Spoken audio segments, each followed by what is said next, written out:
Buenas tardes. Muchas gracias por asistir a este nuevo encuentro, esta actividad complementaria, paralela, a la exposición La conquista del mundo por la imagen, dedicada, como ustedes saben, a Óscar Domínguez, a su época, a su contexto.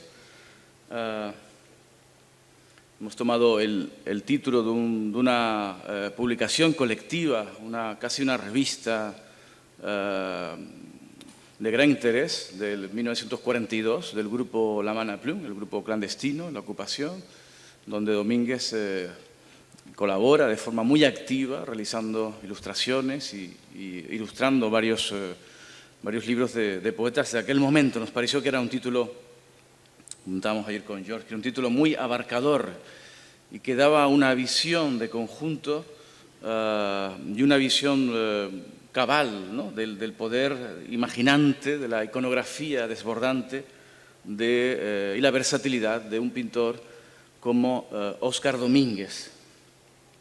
Bueno, para mí es un placer inmenso, un honor también, presentar a George Sebag.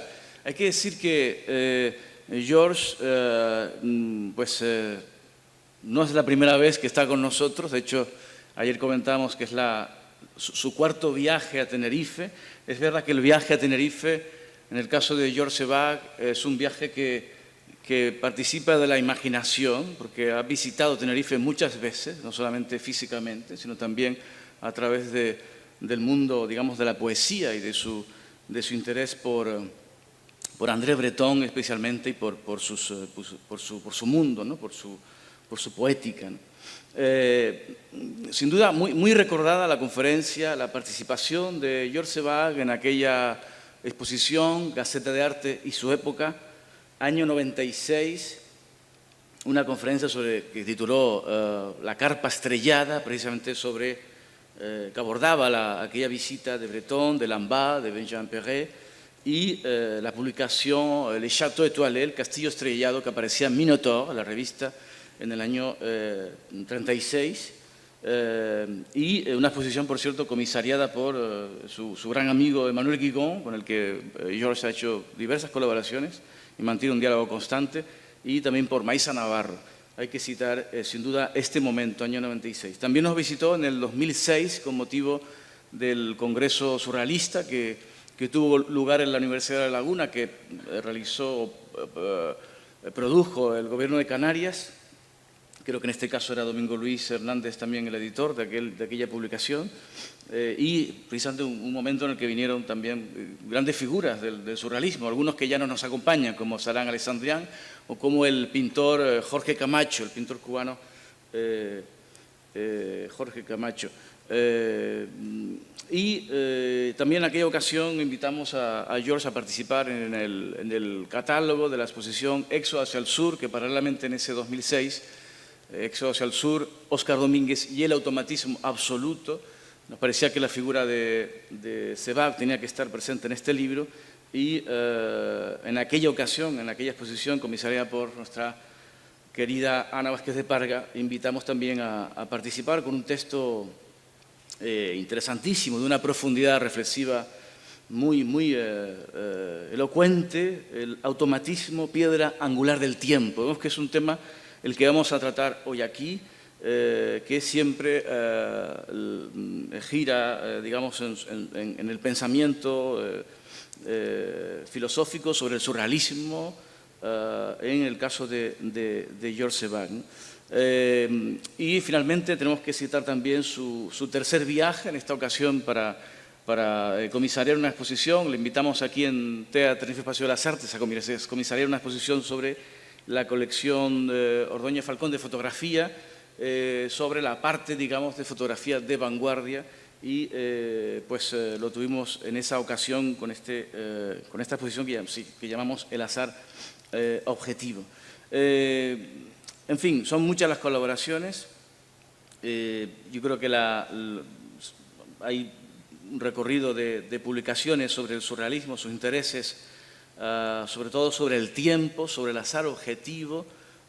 Son motivos que van hilando, digamos, esa reflexión sobre el surrealismo, sobre la figura de de André Breton, sobre todo, a quien conoció, por cierto, y sobre el que no para de hacer reflexiones muy profundas, ¿no? Quisiera recordar también, por citar algunas colaboraciones, el libro El punto sublime, Breton, Rimbaud, en el 97, Surrealismo y filosofía, en el año 2012, André Breton, L'amour folie, Suzanne, Naya, Liz y Simone, del año 2004, Sueños y Rêves surrealistas, en el 2004 también, Manifiestos Dada surrealistas, Recherche surrealista o Breton y el cine, ¿no? Vemos que hay muchos títulos que además han sido publicados en la editorial de Jean-Michel Place, que es un editor maravilloso, con unos libros sin duda de una edición muy cuidada, muy elaborada, y un trabajo editorial muy, en fin, de gran reflexión, totalmente cabal, y es un placer, de alguna manera, encontrarse con sus libros, no solamente por la intensidad reflexiva de su escritura, sino también porque estamos siempre ante objetos casi de culto, objetos, en fin, poéticos, ¿no? en pura esencia. Citaría por último la colaboración de Georges Seurat, el co-comisariado con Emmanuel Guigon recientemente en el Museo de Barcelona, el Museo Picasso.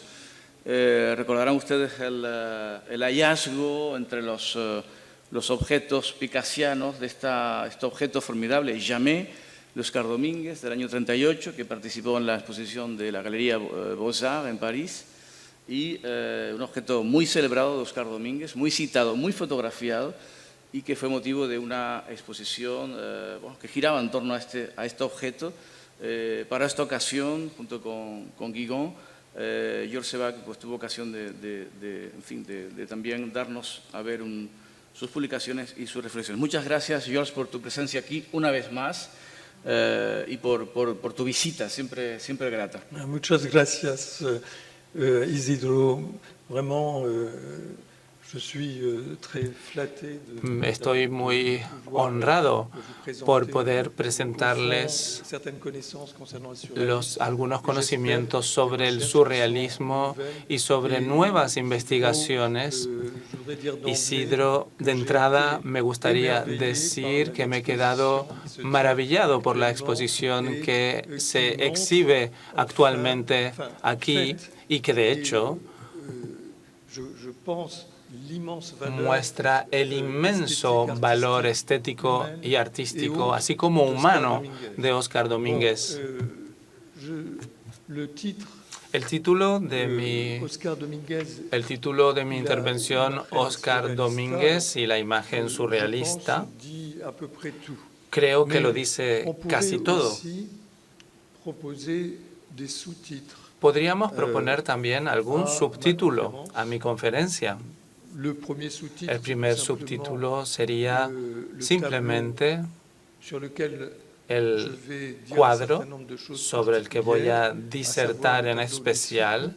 Me refiero al cuadro Los platillos de 1939. Y un segundo subtítulo podría ser El automatismo, fuente viva de la imagen surrealista. El automatismo, fuente viva de la imagen surrealista.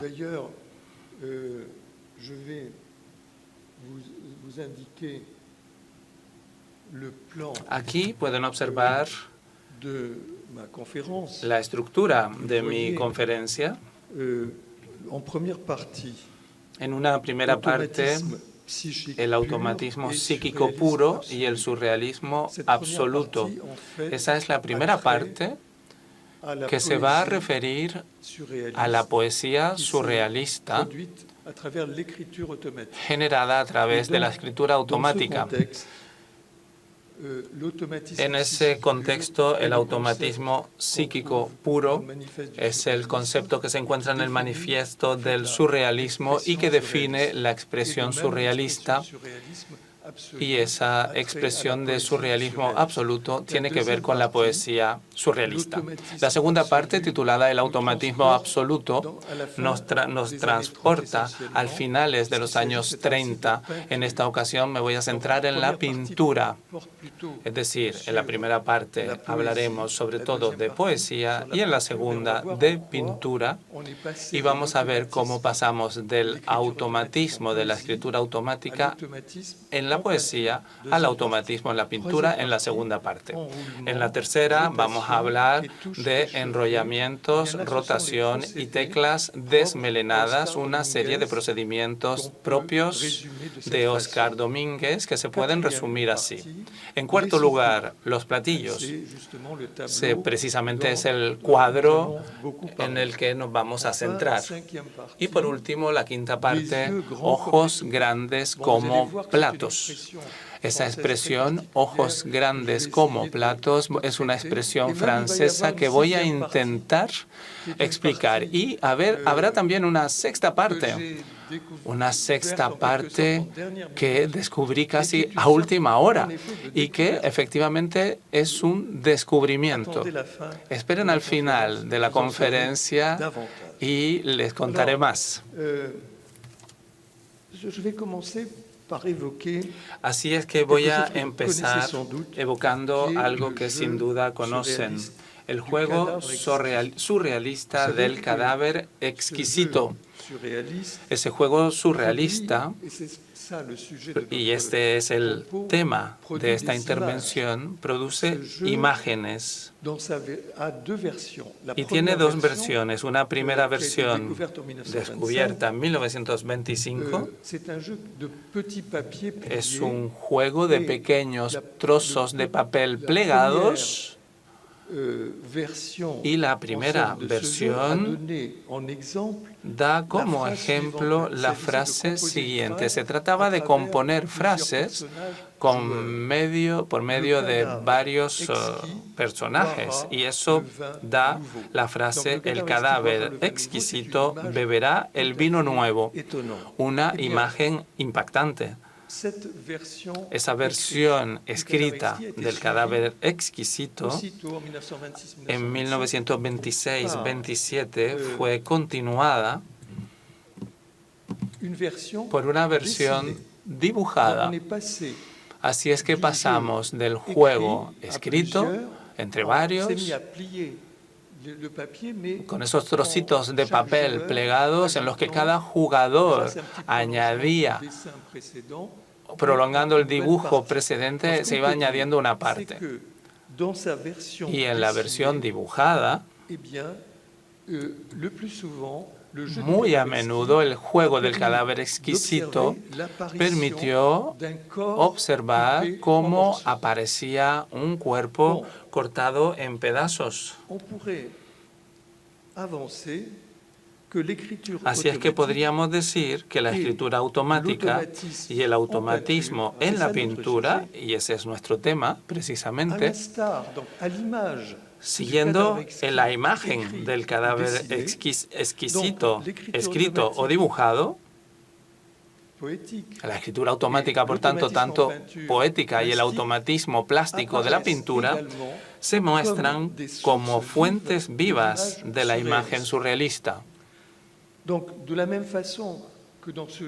Al igual que en ese juego se han generado imágenes, en realidad las dos grandes prácticas del surrealismo, como imágenes, la escritura automática por una parte y por otra, diferentes procedimientos automáticos de pintura. A partir de ahí, de esas dos técnicas, se va a obtener una especie de fructificación de la imagen. Entonces, a partir de ahí, es importante subrayar que existe un continuum entre el trazado rápido de un texto surrealista y los procedimientos automáticos, como, por ejemplo, el frotado de Max Ernst o la decalcomanía sin objeto preconcebido de Oscar Domínguez, o también otro procedimiento automático, el fumage o ahumado de Wolfgang Palen.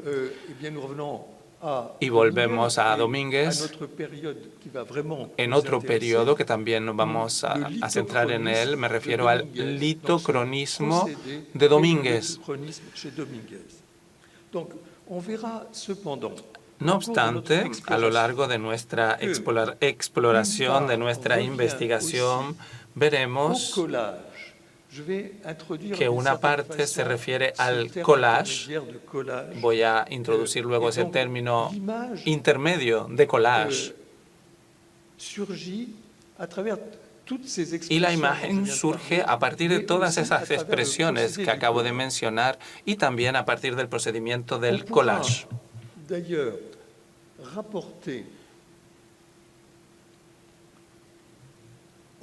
Se podría incluso relacionar el cuadro litocrónico de Óscar Domínguez, los platillos volantes que pueden ver en la transparencia, o simplemente, como yo prefiero llamarlo, los platillos de 1939, se podría relacionar con ese cuadro litocrónico una frase automática trazada sobre papel en la primavera de 1919 en el contexto de la escritura automática de los campos magnéticos. En el primer párrafo de esa obra, Los campos magnéticos, se encuentra esta frase que cito: «Ya no hay más que estos cafés donde nos reunimos para tomar estas bebidas frescas, estos alcoholes diluidos, y las mesas son aún más pegajosas que esas aceras donde han caído nuestras sombras muertas de la víspera».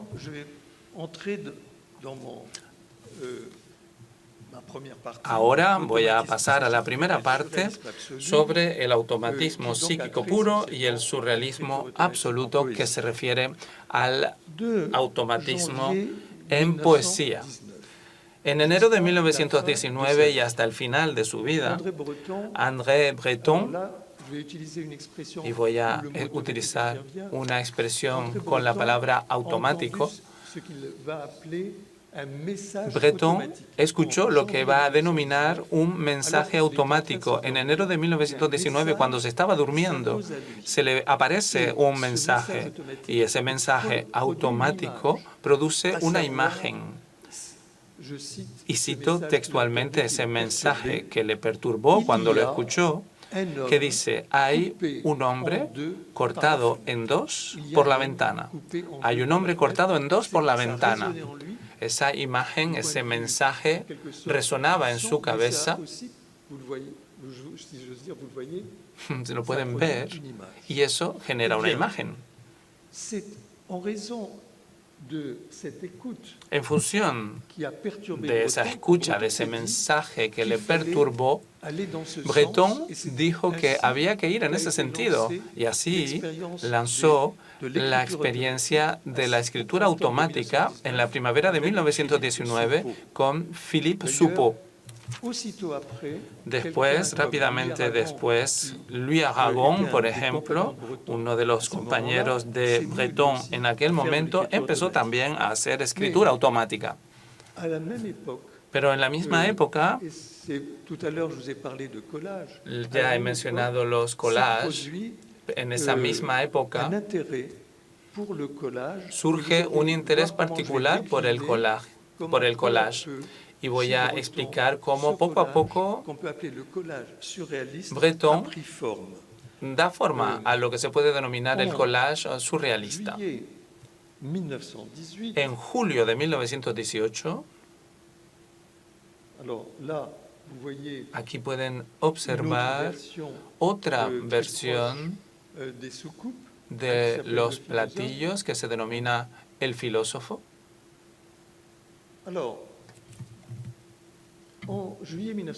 Como decía, en julio de 1918, André Breton hace poesía. Se trata de una poesía muy especial. Su poema se titula Para Lafcadio. En ese poema va a utilizar frases que sus amigos como Frankel, Aragon y Bachet le habían escrito. De hecho, la frase «nunca podré ganar tantas guerras», esa frase la escribió Vacher en una carta a Breton. En una carta que le envió, Breton retoma esa frase y las frases que aparecen en cursiva, que están a mitad del poema y que aparecen a Frankel o a Aragón. Lo interesante es observar que Breton confiesa, se sincera y dice que está haciendo collage.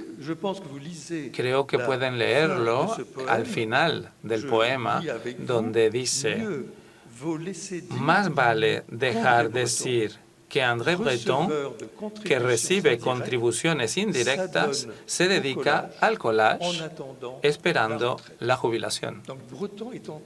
Así es que Breton está haciendo collage esperando la jubilación en el sentido profesional. Es decir, que eso puede tardar mucho en llegar porque en ese momento era muy joven. Pero en español, en attendant la retraite, dice, también se aplica esa jubilación, esa retirada, se aplica también a los soldados cuando ya cumplen el servicio militar y luego quedan en reserva. Tiene ese sentido también irónico. Y por lo tanto, Breton en 1918 ya hacía collage porque estaba tomando frases prestadas de sus amigos.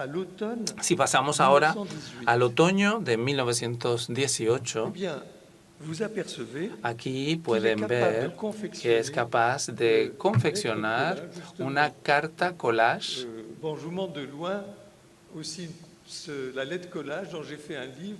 La utilicé también en un libro porque la he analizado mucho. Aquí tenemos un facsímil, así pueden ver la dimensión del tamaño de esa carta. He hecho una reproducción facsímil.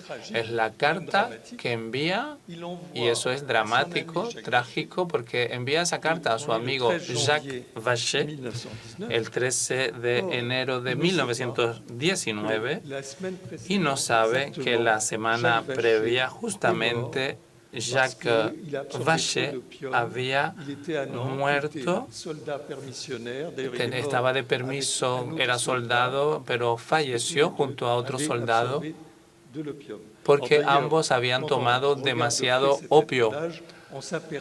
Así es que al ver ese collage podemos ver que hay una especie de premonición de la muerte de Vacher. El collage, por lo tanto, es algo que va a continuar. Efectivamente, cuando en 1919, tercera etapa, en 1919, publica su primer antología de poemas que se llama Mont de Piété, Monte de Piedad. Y ahí en los Montes de Piedad se depositan los objetos como en préstamo.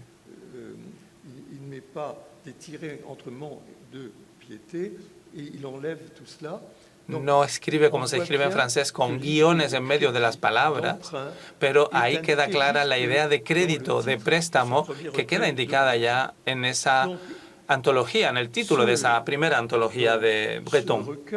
En esa antología, Breton lo termina con un poema que se titula Le Corset Mystère, el corsé misterio, en el que figuran fragmentos que Breton ha tomado de periódicos o también de anuncios publicitarios. Estamos ya en 1919. Lo que hay que entender es que los amigos de Breton, sobre todo Théodore Frankel y Louis Aragon, van a hacer también poemas collage. Y aquí les presento un poema collage de Théodore Frankel que data de febrero de 1922. Aquí pueden leer la muerte del Papa. Y eso está sacado de un periódico en El País del Patinaje, sacado también del mismo periódico. Y luego abajo tienen, no hay nada de seducción, nada de sonrisa, nada de una bonita dentadura. Eso también se sacó de un periódico. Y la foto podrán ver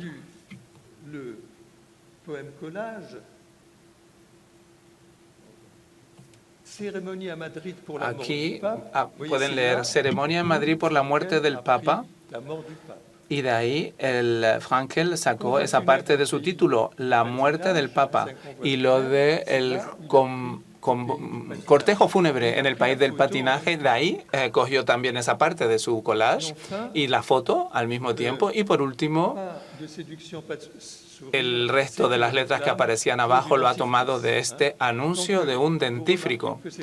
Así es que pueden ver que se trata de un fenómeno sacado de los periódicos, y Frankel a partir de ahí compone su poema collage. Eso es un ejemplo de lo que hacen los surrealistas de esa época. Voy a mostrar la existencia de un continuo desde el principio en esta tendencia.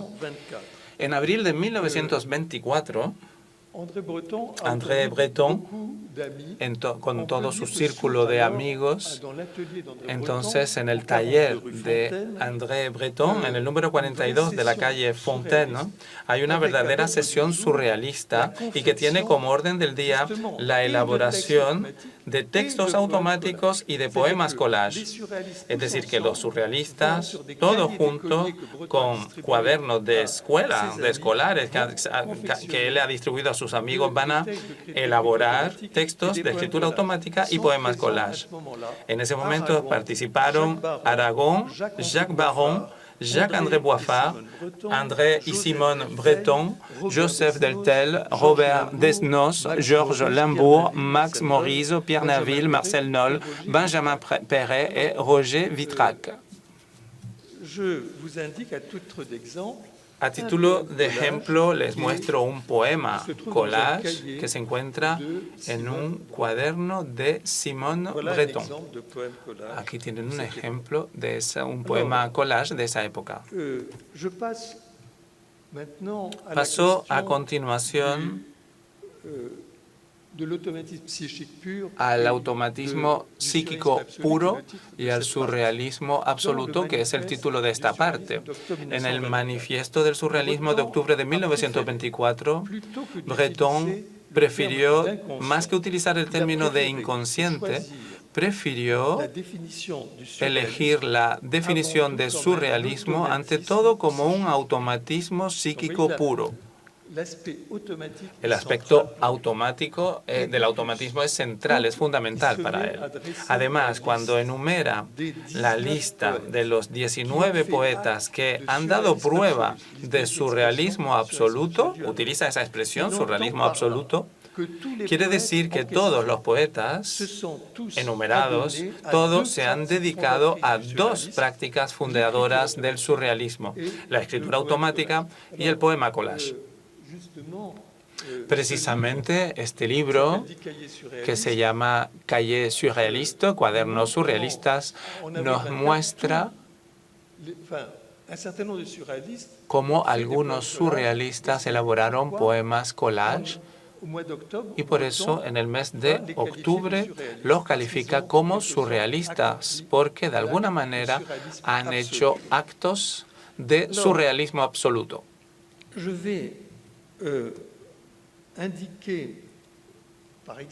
Permítanme indicarles, por ejemplo, cómo Breton citó un fragmento del cuaderno de escritura automática de Joseph Deltel, que forma parte de los surrealistas que intervinieron en abril, y Breton cita la frase siguiente: lástima, creo en la virtud de los pájaros. Es Joseph Deltel el que ha escrito esto, y añade: y basta una pluma para que me muera de risa. Pasa de las aves, de los pájaros, al hecho de morirse de risa. Breton cita esa frase de Joseph Deltel, pero al mismo tiempo cita íntegramente el poema collage con el título de Poema. Aquí tienen el principio del manifiesto del surrealismo, que tiene un poema collage que se titula Poema. La versión impresa la tienen ante ustedes. El texto tiene esa tipografía que intenta, esa versión a la derecha, que intenta imitar la versión original sacada del cuaderno de André Breton, con fragmentos de recortes de periódicos. Al principio, como pueden leer, dice una carcajada de zafiros en la isla de Ceilán. Luego se ha retranscrito en la parte de la derecha, en el documento de la derecha. Si tomo el primer recorte de periódico, una carcajada, y le voy a dar el origen, la fuente. Ha tomado ese recorte de aquí. Se trata de un artículo titulado Una carcajada mortal.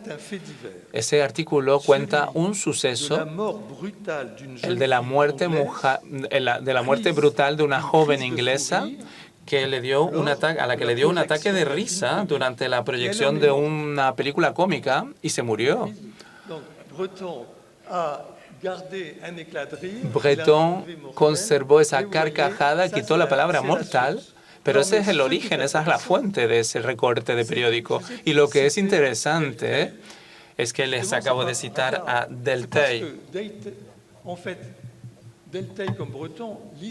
Tanto uno como otro leen los periódicos y los mismos sucesos. Y Delteil también leyó, por lo tanto, ese suceso, porque en un texto de escritura automática cito el final de los dos textos de escritura automática de Delteil, que ya cité uno porque lo cita Breton en el manifiesto del surrealismo, pero otra frase final de los textos de Delteil son las que siguen.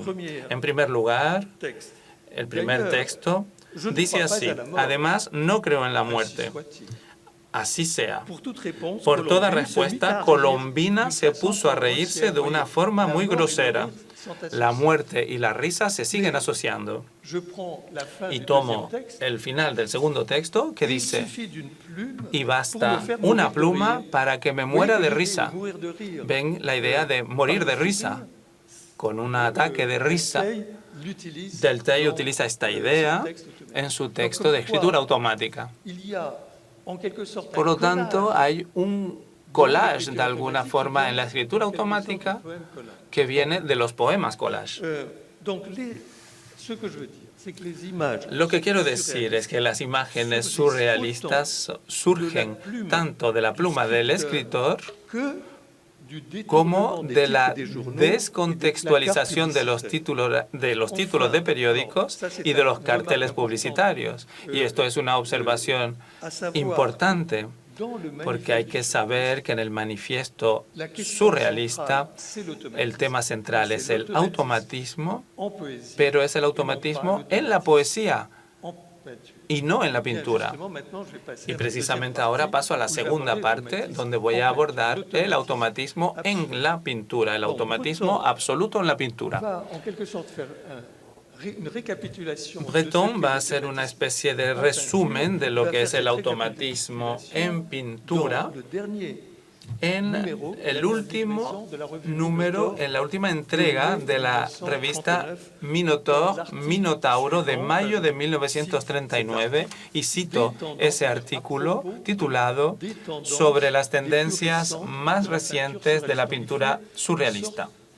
Ahí hace una especie de recapitulación de lo que ocurre en 1939 sobre la pintura surrealista. Es un artículo magistral en el que se trata del automatismo absoluto. De la misma forma que en el 24 se hablaba de surrealismo absoluto para la poesía, ahora se trata de automatismo absoluto para la pintura.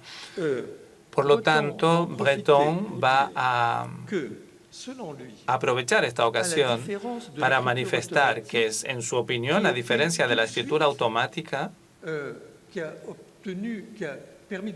que rápidamente empezó a funcionar a pleno rendimiento. Sin embargo, para la pintura la evolución fue más lenta y la evolución ocupó más tiempo. Y por eso Breton pudo mostrar que las cosas se fueron concretando poco a poco. En la pintura, con respecto al automatismo, entonces el primero en empezar fue Max Ernst, con sus collages de los años 20 y con su frotado de 1925. Ese es el ilustre representante que empezó esa tendencia. El segundo, pasamos a los años 30, Breton considera que el automatismo también le pertenece a la actividad paranoico-crítica de Salvador Dalí. Tercera etapa, también en los años 30, nuestro querido Oscar Domínguez con la decalcomanía sin objeto preconcebido. En cuarto lugar, el ahumado o fumage de Pahlen, y a partir de 1938, ya estamos a finales de los años 30, ahí se produce un auge irresistible del automatismo absoluto, sobre todo entre los jóvenes pintores que se unen al surrealismo. Breton da cuenta de este fenómeno destacando que bajo la sombra tutelar de Tanguy y no bajo el sol caprichoso de Dalí se sitúan los recién llegados. Los recién llegados que de alguna manera se encuentran más bajo la tutela de Tanguy que de la de Dalí. Indica también que el descubridor Domínguez de las decalcomanías del deseo había logrado renovar sus proezas siempre en la senda del automatismo. Domínguez continuó con sus esfuerzos y eso es muy importante para Domínguez. Cuando Breton compara los nuevos procedimientos de Domínguez, cuando los compara con los gestos rápidos de un limpiacristales o también con las rúbricas hechas con ese producto de limpieza blanco de España, con ese producto blanco que queda en un cristal nuevo, Breton nos está remitiendo, por supuesto, a los remolinos, a los platillos y a los efectos cinéticos inyectados por el pintor canario en su pintura cósmica. Breton en ese momento, y eso es interesante que se destaque, prolonga una línea de pensamiento que había iniciado ya en 1936 sobre los dibujos animados en el cine y también sobre su propio sueño,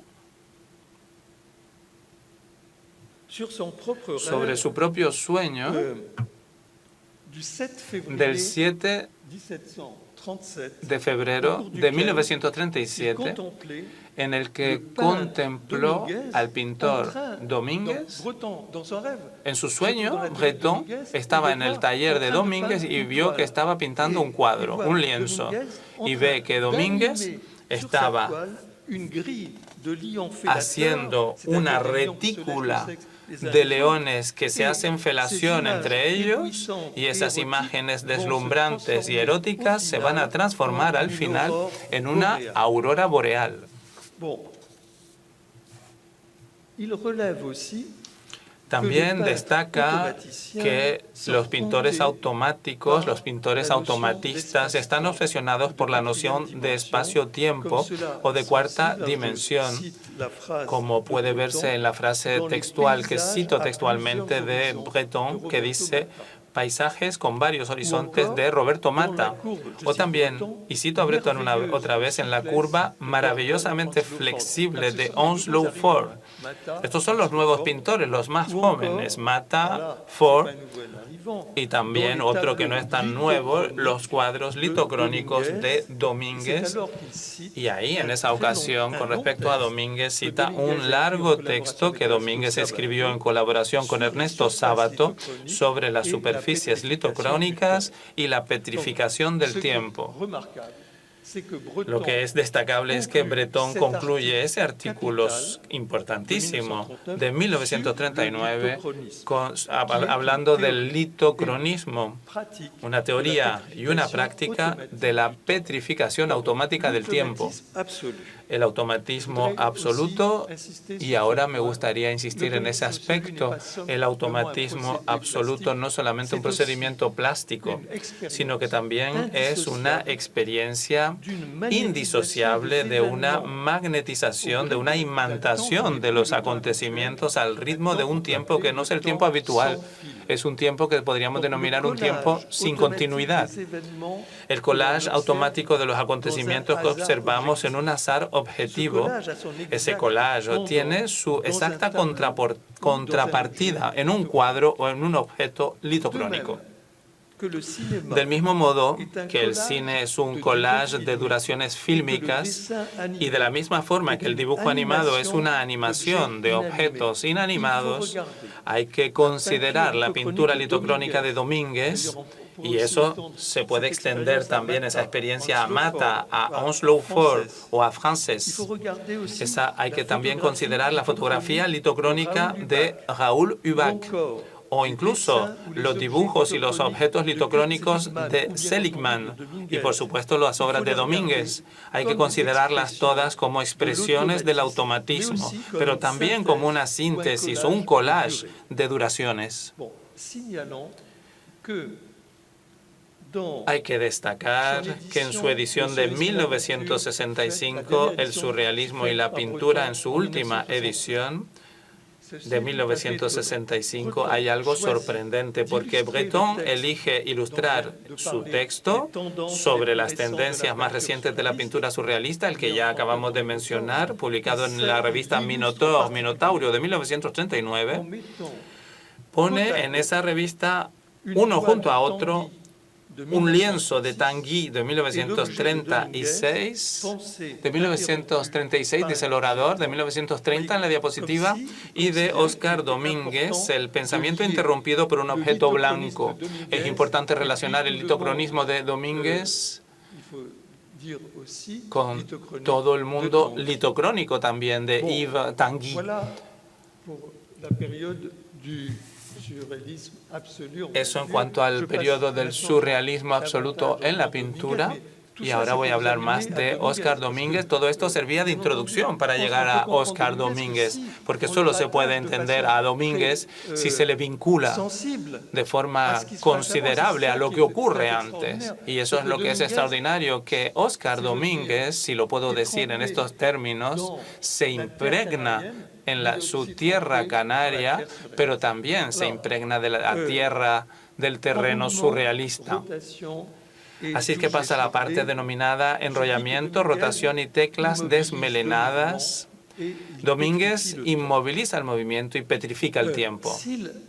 Si me lo permiten, si se las ingenia para apilar estratos, si realiza cortes geológicos o arqueológicos, también utiliza medios cinéticos como el enrollamiento y el desenrollamiento, la rotación y la velocidad. Un ejemplo de enrollamiento, el objeto denominado ouverture, apertura. Las 5 letras de París nos ofrecen su hueco al ser recortadas en una placa de zinc gracias a 5 llaves de latas de sardinas que quedan enrolladas. Eso es un enrollamiento típico de Oscar Domínguez. Veamos ahora un ejemplo de rotación. El gramófono Jamais, nunca, que causa sensación en la exposición internacional surrealista de la Galería de Bellas Artes de París de 1938. Ese gramófono revela la obsesión de Domínguez por el cuerpo desmembrado. Hay 2 piernas femeninas, una mano y un par de senos, y todo eso está relacionado.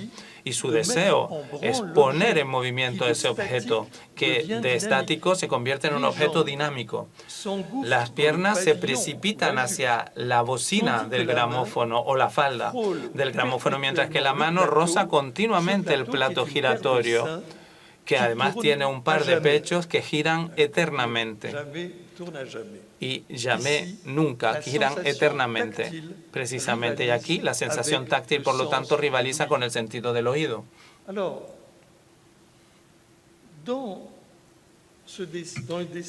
En ese dibujo titulado Le souvenir de l'avenir, el recuerdo del futuro, un dibujo en el que reproduce la Trajectoire du rêve de André Breton, la trayectoria del sueño, una recopilación antológica. Ahí vemos en primer plano, mientras que se dibuja un cisne al fondo en el horizonte, pero en primer plano vemos una especie de mueble curvo, oblongo, rematado por un gramófono de bocina y que sirve de pedestal a una criatura que es mitad mujer, mitad cisne, cuyo vestido coincide exactamente con la forma de la bocina del gramófono. Podemos ver que mientras que el dibujo, le souvenir de l'avenir, el recuerdo del futuro, y el objeto jamais, nunca, el fonógrafo, magnifican la imagen onírica de un canto del cisne o de una mujer que desaparece. Ahora paso al cuadro que se titula como el dibujo, el recuerdo del futuro, le souvenir de l'avenir. Es un cuadro del pintor originario de La Laguna que pone al desnudo los estratos geológicos del paisaje e incluso petrifica una nube. En ese paisaje mineral y desolado, pero veo que lo pueden ver, hay una pequeña máquina de escribir con las teclas desmelenadas, y esa máquina de escribir desde luego que no pasa desapercibida, porque nos damos cuenta de que la máquina de escribir, al igual que el gramófono, son sensores o intercesores del tiempo. Voy a plantear ahora una serie de interrogantes para relacionar todo lo que acabo de exponer. ¿La mano del escritor automático no roza acaso la hoja de papel? ¿No recorre los surcos como el brazo y la aguja del gramófono? Como afirma Breton en el Manifiesto del Surrealismo, todos los que han actuado como precursores, como representantes de los surrealismo absoluto, no se han hecho de alguna forma modestos aparatos grabadores que no se hipnotizan sobre el dibujo que hacen. Lo fundamental es que graban, no quedan hipnotizados por lo que están haciendo, sino que son capaces de registrarlo, de grabarlo. Domínguez dibuja o pinta, por su parte, armando su lápiz o su pincel con una llave de lata de sardinas, lo que le permite sobresalir en el arte del pliegue textil, así como en el arte del plegamiento geológico. Pero a veces sustituye esa llave de la lata de sardinas por diversos utensilios o artefactos, y cito una serie no exhaustiva: imperdibles, espadas, puñales, tacones, arcos, embudos, gramófonos y bocinas, diábolos, sifones, anclas de mar, máquinas de coser, máquinas de escribir, bicicletas, etc. Esta lista no exhaustiva puede completarse con los 7 objetos dibujados por Domínguez para la carta del mago Freud en el juego de Marsella, en el que se concede un lugar de honor al revólver. Así es que podemos decir ya que todos los artefactos que acabo de mencionar no se presentan ante nosotros como objetos técnicos, ni siquiera como símbolos, sino que se nos imponen con toda la fuerza y la virulencia de una imagen. A continuación, voy a pasar a la parte destinada a los platillos. Vuelvo a la imagen de los platillos, de ese lienzo. El título del cuadro, Los platillos volantes, que data de 1939, obra de Domínguez, se le atribuyó a posteriori. De hecho, se empieza a utilizar el término platillo volante, ese objeto circular no identificado de forma circular, se empieza a utilizar esa expresión a partir de 1947. Y sabemos que un platillo designa un plato pequeño sobre el que se pone una taza a juego con ese plato, una taza de café, por ejemplo. Ese es el platillo. Y también en los cafés parisinos el importe de la consumición se presenta en un platillo, en un plato pequeño. Y parece que el título viene de ahí. Son más bien platillos más que platillos volantes. Además, con esos platillos estamos transportados inesperadamente a un café parisino, lugar de encuentro cotidiano, de encuentro cotidiano de los surrealistas, y cuya importancia se subraya en la frase de champs magnétiques, de campos magnéticos, que ya cité, la vuelvo a citar de nuevo, para que entiendan que efectivamente esos platillos ya estaban ahí presentes en el primer párrafo de esa obra, de ese escrito champs magnétiques. Cito de nuevo, ya no hay más que estos cafés donde nos reunimos para beber estas bebidas frescas, estos alcoholes diluidos, y las mesas están aún más pegajosas que esas aceras donde han caído nuestras sombras muertas de la víspera. Una serie de acantilados estratificados que se suceden como otros tantos pontones sobre el océano, por no hablar del hecho de que esos acantilados están coronados por un enorme pliegue circular, mientras que en primer plano se agita una frágil instalación de 6 a 8 platillos giratorios. Ese es el paisaje árido y al mismo tiempo húmedo que ofrece el lienzo Los Platillos, Les Occupes. Todo ello está representado con un verde vegetal, un blanco de tiza y algunos toques de rojo escarlata. Es un paisaje mineral y en él, ese paisaje formado de apilamientos y fallas, con nubosos halos de bruma o de espuma, ahí en ese paisaje destaca un pequeño tío vivo de platillos, dominado a su vez por un gigantesco pliegue en rotación, que un vertiginoso agujero negro ahonda en su centro. Todo coexiste aquí, lo sólido, lo fluido y lo gaseoso. Así, en medio de este cosmos de materias fijadas y de formas indeterminadas, llama la atención una parte muy discreta del cuadro. Se trata del curioso ballet de platillos en movimiento. Por lo tanto, de nuevo, una vez más, interrogantes que planteo, elevados sobre caballetes y atravesados por un eje rígido. Los platillos comienzan su demostración. Entonces nos podemos plantear, ¿empiezan esos platillos una vuelta de tío vivo? ¿Se trata acaso de discos en busca del fonógrafo Jamais? ¿Estamos ante un apilamiento de platos sobre una mesa de café? ¿Estamos presenciando un número de circo o de music hall con varillas y platillos? ¿Esos platillos son inofensivos o agresivos? Al igual que los astros, ¿están animados por un movimiento incesante? ¿Nos incitan a fundirnos con la naturaleza o a acordarnos del recuerdo de las sociedades humanas? ¿Representan acaso el modelo del corte circular? ¿Son el foco geométrico de todo lo que circula y se transforma? Por último, ¿anuncian ya en 1939 los platillos volantes conducidos o guiados por extraterrestres?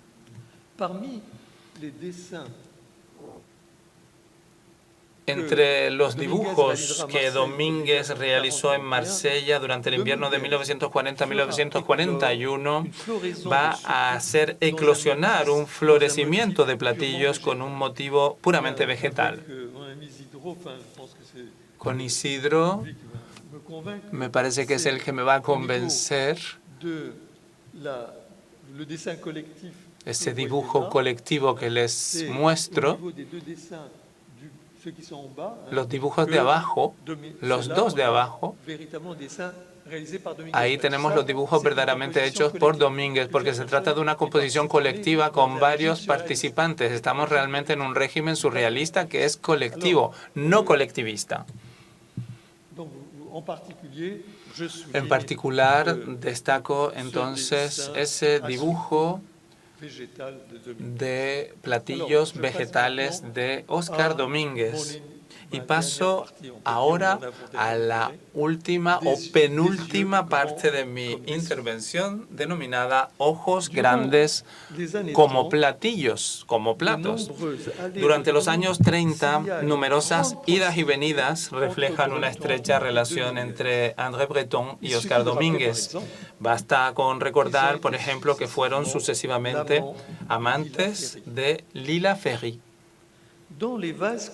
En Les Vases Communicants, los vasos comunicantes, publicado en 1932, un relato de Breton relativo al sueño nocturno y al sueño despierto. Breton señala que su amante, Suzanne Musard, esposa de Emmanuel Berle, le ha abandonado y que no volverá jamás. Ese es, en general, el sentido general de ese libro, Los vasos comunicantes. El martes 21 de abril de 1931, mientras está hojeando el semanario satírico Le Rire, la risa, en una peluquería, está viendo ese dibujo y se queda sorprendido, fascinado por ese dibujo.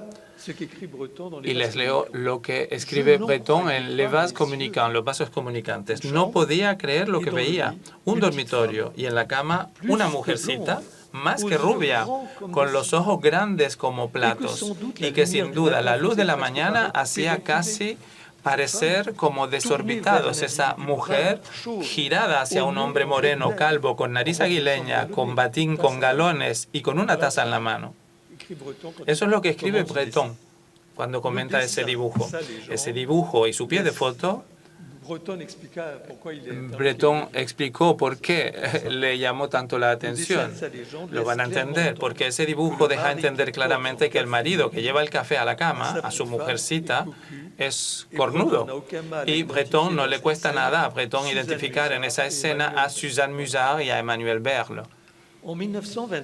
En 1928, en Le surréalisme et la peinture, el surrealismo y la pintura, Breton, y ahora vuelvo un poco atrás, porque ese es el primer gran texto que aparece en 1928 en el surrealismo y la pintura. Ahí hace de la cigarra, cito, el fetiche indispensable que Miró llevó consigo en su viaje para no perderse. Y precisa que la cigarra que acompaña a Miró, y ahora cito cómo Breton califica esa cigarra que acompaña a Miró en su peregrinación, cito, abre los ojos como platos sobre los campos del Midi. Esta es la segunda ocurrencia de los ojos grandes como platillos, como platos. En julio de 1963, aquí tenemos un texto de Enrico Bay, que va a aparecer también en el surrealismo en la pintura, y gracias a Enrico Bay, él logra capturar un ser fabuloso que es susceptible de seguir la línea, la tradición del padre Ubu. Este cuadro hace pensar si este cuadro titulado Este personaje viene de los espacios interplanetarios, en el que un ultracuerpo, como lo llama Breton, tiene la apariencia de un bípedo por debajo de la cintura y se representa a un extraterrestre en el que dominan los ojos, con ese fondo de paisaje alpino. Y Breton escribe, y cito, así se exhibe el individuo holo, es el nombre que se le da a ese personaje. Así se exhibe el individuo holo con sus ojos de surtidor de gasolina. Y entre paréntesis añade, ojos de surtidor de gasolina, añade tan grandes como platos, como se dice en los cuentos. ojos grandes como platos. Esa expresión aparece en los cuentos populares. Como pueden ver, en 3 ocasiones Breton evoca los ojos muy abiertos, grandes como platos, los ojos traviesos y desorbitados de la rubia Suzanne Musard, los de la cigarra que guía en el campo al pintor Miro, y los ojos de un personaje de Bage que viene del espacio interplanetario.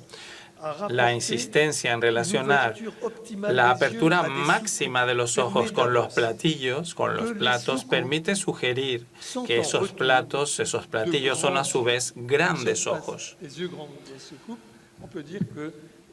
Es decir, que podemos decir que esos platillos son como grandes ojos. Además, en la ensoñación de los cuentos de hadas se abren los ojos de par en par.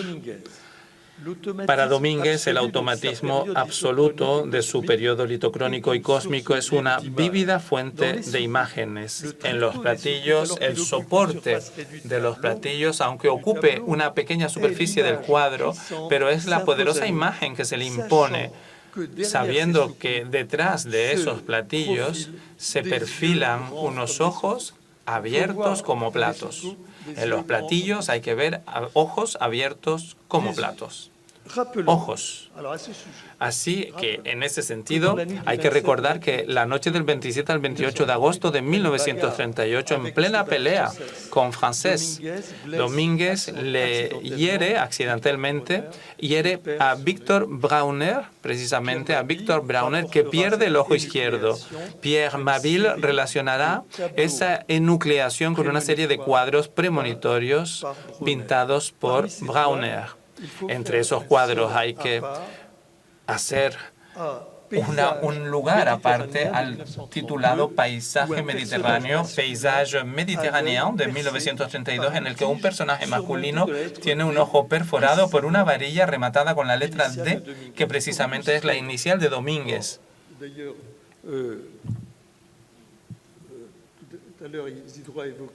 Isidro mencionó la revista donde se hablaba la petrificación del tiempo, y para ilustrar ese texto, el pintor canario elegirá l'estocade litochronique, la estocada litocrónica, un cuadro de 1939 en el que una espada clavada en la nuca de un toro está marcada por una empuñadura escarlata que tiene la forma de la letra D, y esa letra D viene seguida por las demás letras del apellido de Domínguez.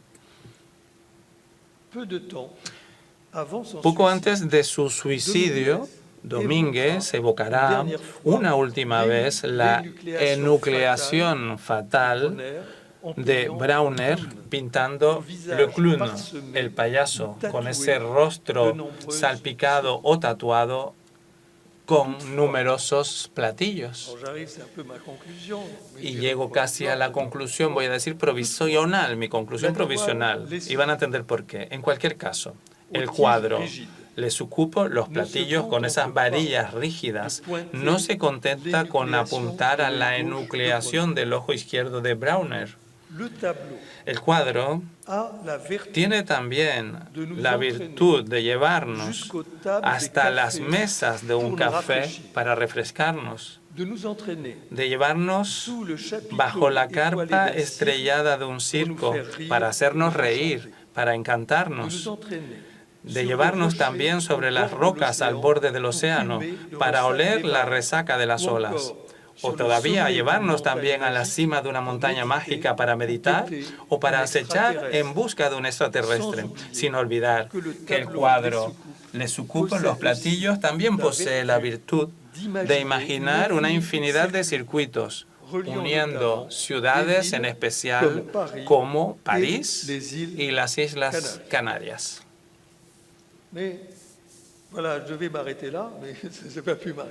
Me iba a detener aquí, este era el final de mi conferencia, pero no pude hacerlo, así es que les voy a ofrecer un complemento de información.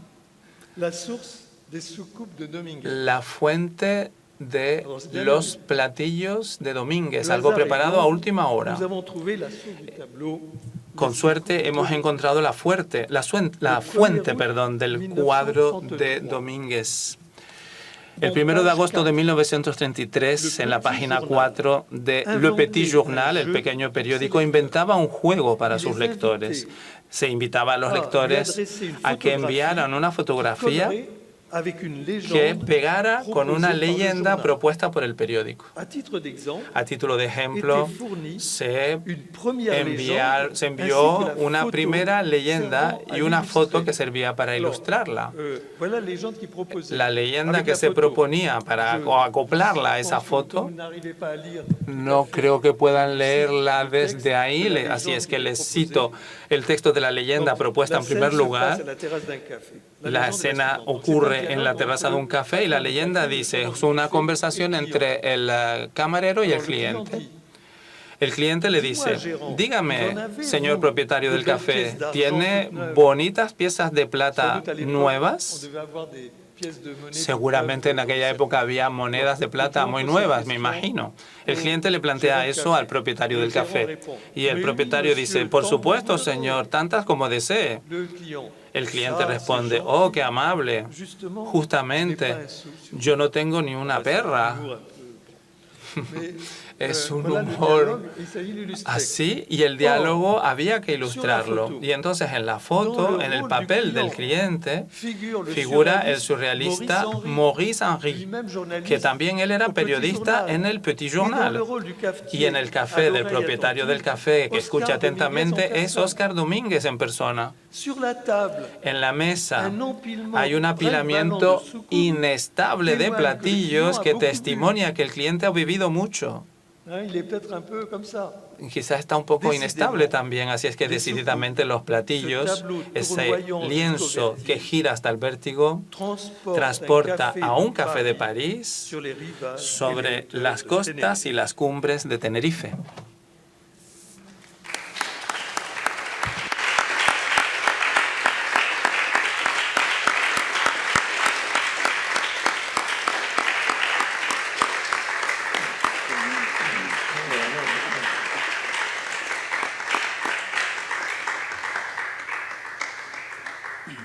Merci, Georges.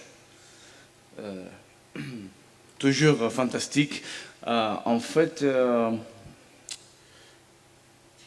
voulais te parler juste un moment parce que tu as évoqué. Muchísimas gracias, Georges. Fantástico, como siempre has mencionado esa frase del hombre cortado por la ventana. Y ayer reconociste en la exposición un cuadro muy importante de nuestra colección de 1935 y te sorprendiste mucho porque se trata de un cuadro para el que no tenemos explicación. Bueno, nunca hay una verdadera explicación para los cuadros surrealistas, pero es una pintura bastante difícil de entender y me parece que incluso con las fotos ayer tuviste una especie de revelación. No tenemos mucho tiempo porque luego hay que ceder la sala para el cine, pero quería preguntarte esto. Como acabo de decir, precisamente, responde el señor Sebag, ese dibujo del souvenir del avenir, del recuerdo del futuro, tanto el dibujo como el cuadro. En 1925, Breton utilizó una expresión que tiene un sentido muy importante, el recuerdo del futuro. Y en ese sentido, Domínguez no hay que decir que es bretoniano, es suyo propio, pero es profundamente surrealista, porque los temas principales del surrealismo se encuentran en su obra. Espero que eso por lo menos es lo que he pretendido ilustrar, especialmente demostrando que desde el principio hay una especie de unión que se está realizando poco a poco entre la poesía y la pintura a través del automatismo y del collage. Insisto mucho en el collage, porque no se ha entendido todavía que existe un collage surrealista que no tiene nada que ver con los collages dadaístas. Domínguez entra en ese juego y me parece que está jugando en esa escena, está actuando y está jugando con nosotros y me parece que verdaderamente ha entendido lo que era el juego surrealista. Merci. Muchas gracias. Podemos, en fin, continuar la conversación afuera también ahora. Si alguien tiene alguna cuestión para George sobre esta conferencia. Y bueno, solo queda invitarles a otras sesiones que tenemos en relación a esta exposición. El día 18 tendremos a Eugenio Carmona, que saben ustedes que es el comisario de la exposición Picasso que está preparando ahora para Reina Sofía. Carmona ha trabajado mucho sobre los maestros antiguos en la obra de Óscar Domínguez. Domínguez, que fue copista en el Louvre de referencias de autores clásicos que han dado a su pintura una manera de aprendizaje, de aproximación, de mucho interés. Y tendremos también alguna otra conferencia como la de Juan Manuel Bonet, pero ya a finales del mes de octubre, casi en el cierre.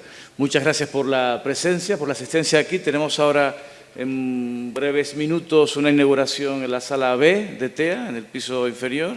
Habrá también, creo que, un pequeño cóctel. Les invitamos a continuar con nosotros en TEA, Tenerife Espacio de las Artes, y, por supuesto, a visitar la exposición La Conquista del Mundo por la Imagen, que, como ustedes saben, es una exposición que apuesta también por la palabra escrita, por la poesía. Hay que detenerse, leer los textos, contemplar las imágenes y hasta el día 29 pues tenemos todavía un poco de tiempo. Muchas gracias, George, por tu presencia. Je te remercie beaucoup aussi.